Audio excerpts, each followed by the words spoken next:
Znate i sa nekih drugih takmičenja, ali pre svega prepoznaćete njen glas. Sofija Perić jutros je gošća naše emisije. Dobro jutro, hvala što si došla u jutarnji program, da nam tim glasom ulepšaš ovaj početak vikenda.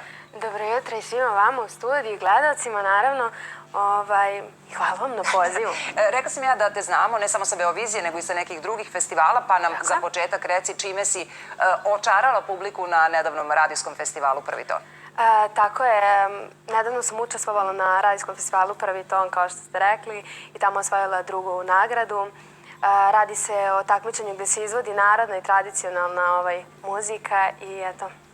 Da se dobro snalaziš u toj narodnoj, tradicionalnoj, izvornoj, to znamo, ali znamo da želiš da te prepoznaju i po drugim izvođenjima.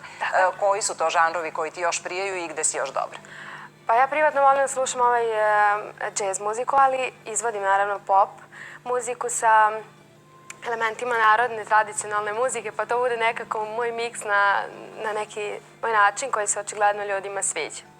Jel takav miks planiraš da razrađuješ? Sećamo se da i prošli put kada smo se videle govorila si o ambicijama da snimiš i svoj album. Hoće li takav miks i takve numere biti na tom albumu?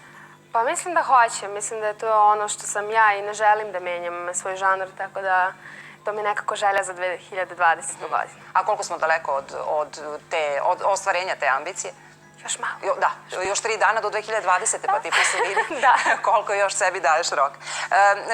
Pomenula sam Beoviziju i da te sa tog takmičenja znamo koliko je to tebi bilo značajno ne samo u ovoj godini, nego inače u karijeri. Je li te ohrabrilo, je li te pokrenulo? Naravno da me ohrabrilo.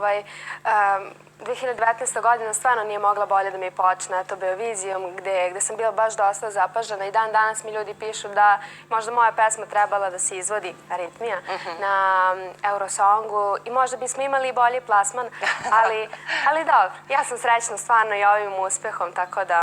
Da, dobro, ima tu nekoliko prepreka. Prvo da ideš korak po korak, ali 2020. je na pragu, tako da sve ono što nije ostvareno u 2019. ima priliku da bude. I na takmičenjima, festivalima, a i jutros sa tobom imaš podršku i pratnju, koga ćemo videti pored tebe. Naravno, to je moj tata Saša Perić koji će me pratiti na harmonici. Izvešćeš u istu numeru koju si se takmičila u Rakovici? Tako je, Rado kćeri Rado. Rado kćeri Rado. Hvala ti mnogo, Sofija, što si jutros bila gošća jutarnjeg programa i još više ti hvala što ćeš nam svojim glasom ulepšati ovaj početak vikenda i početak dana. Izvoli, slušamo te za nekoliko trenutaka. Hvala.